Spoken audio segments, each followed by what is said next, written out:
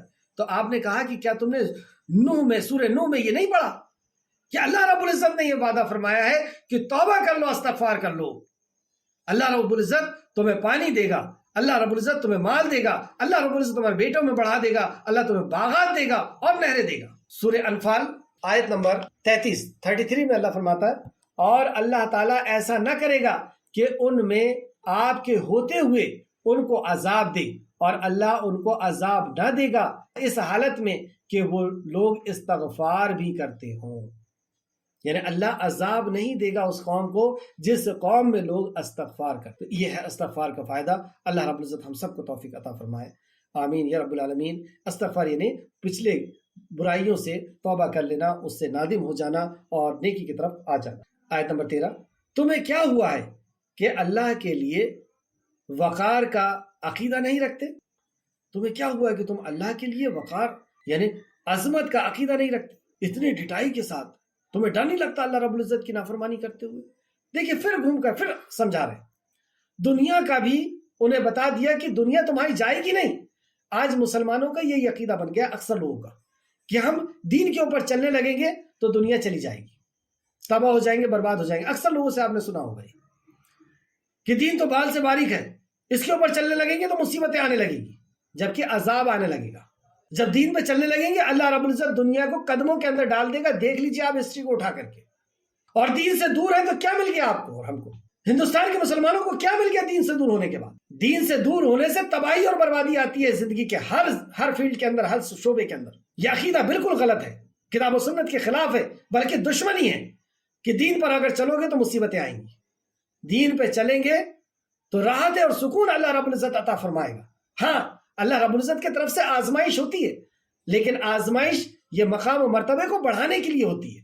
اس کے اندر بھی سکون اور اطمینان ہوتا ہے، اللہ رب العزت کا ساتھ ہوتا ہے. جس کے اوپر آزمائش آتی ہے، کبھی ایسے بزرگ، ایسے نیک شخص کے پاس آپ جا کر کے دیکھیں، آپ کو لگے گا کہ وہ پریشان ہے، لیکن وہ بتائے گا کہ وہ کتنا سکون اور اطمینان کے اندر ہے. تو بہرحال نوح علیہ السلام پھر سے لوٹ کر کے سمجھاتے ہیں دنیا کی نعمتیں بتانے کے بعد کہ کیا تمہیں ڈر نہیں لگتا اللہ کے وقار سے، اللہ کی عظمت؟ کیا تم نے عقیدہ بنا رکھا ہے؟ کیوں نہیں ڈرتے تم کہ تم اللہ کے وقار یعنی عظمت کا عقیدہ کیوں نہیں رکھتے؟ حالانکہ اس نے تمہیں کئی مرحلوں میں تخلیق کیا، پھر انہیں ان کی زندگی کی طرف لوٹا کر کے لا رہے کہ دیکھو اپنی زندگی کی طرف. تمہیں اللہ رب العزت نے کئی مرحلوں میں پیدا کیا ہے. پہلے تم کیا تھے؟ ایک نطفہ تھے، ایک حقیر نطفہ، پھر خون کا لوتھڑا ہوئے، پھر گوشت ہوئے، پھر ہڈی، اور پھر اس دنیا کے اندر آئے بے بس ہو کر کے. نہ بیٹھ سکتے تھے، نہ اٹھ سکتے تھے، نہ بول سکتے. پھر اللہ نے جوان کیا، پھر بڑھاپا کر دیا. یہ مرحلوں میں اللہ نے تمہیں پیدا کیا ہے. تم اس رب کو بھول گئے؟ کیا تم نے دیکھا نہیں کہ اللہ 7 آسمان تہ بتہ کیسے تخلیق کرتا ہے؟ کہ 7 آسمان تہ بتہ اس نے کیسے پیدا کی؟ اب یہاں پہ بہت پیاری بات، اور اس نے ان میں چاند کو روشن اور سورج کو چراغ بنایا. چاند تعلق اللہ رب العزت نے فرمایا نورن، اسے ہم نے نور والا بنایا. وجعل الشمس، اور شمس کو یعنی سورج کو سراجا، چراغ بنایا. سراج کا لفظ ہے تو سورج کی خود کی روشنی ہے، اور اس کی روشنی نور قمر لیتا ہے، چاند لیتا ہے، اور پھر چاند منور ہو جاتا ہے، روشن ہو جاتا ہے. تو چاند کس سے روشنی لیتا ہے؟ سورج سے، اور اسی کا ریفلیکشن ہوتا ہے جو ہمیں نظر آتا ہے. رسول اللہ صلی اللہ علیہ وسلم کے لیے اللہ نے کیا کہا؟ سراجم منیرا، چمکدار چراغ جس نے ساری دنیا کو پر نور کر دیا. سراجم منیرا، ہم نے آپ کو منیر بنایا، چراغ بنایا. اور چاند کی مثال رسول اللہ نے کس سے دی؟ رسول اللہ صلی اللہ علیہ وسلم نے فرمایا عابد پر عالم کی مثال ایسی ہے جیسے ستاروں پر 14ویں کے چاند کی. تو علماء کیسے ہیں؟ چاند کی طرح. اور چاند کی روشنی کس کی ہوتی ہے؟ سورج کی. تو علماء کی روشنی کس کی ہوتی ہے؟ علماء کے پاس جو نور ہوتا ہے، جو علم ہوتا ہے، کس کا ہوتا ہے؟ رسول اللہ صلی اللہ علیہ وسلم کی طرف سے. اور جس عالم کا نور، جس عالم کا علم قیاس پر ہو، کہانی اور قصوں پر ہو، اپنے خیالات پر ہو، یا اپنی چلانے لگے وہ، تو گویا کہ اس نے وہ سورس کو ہٹا دیا، اب وہ چاند نہیں رہا. تو چاند کون ہوگا؟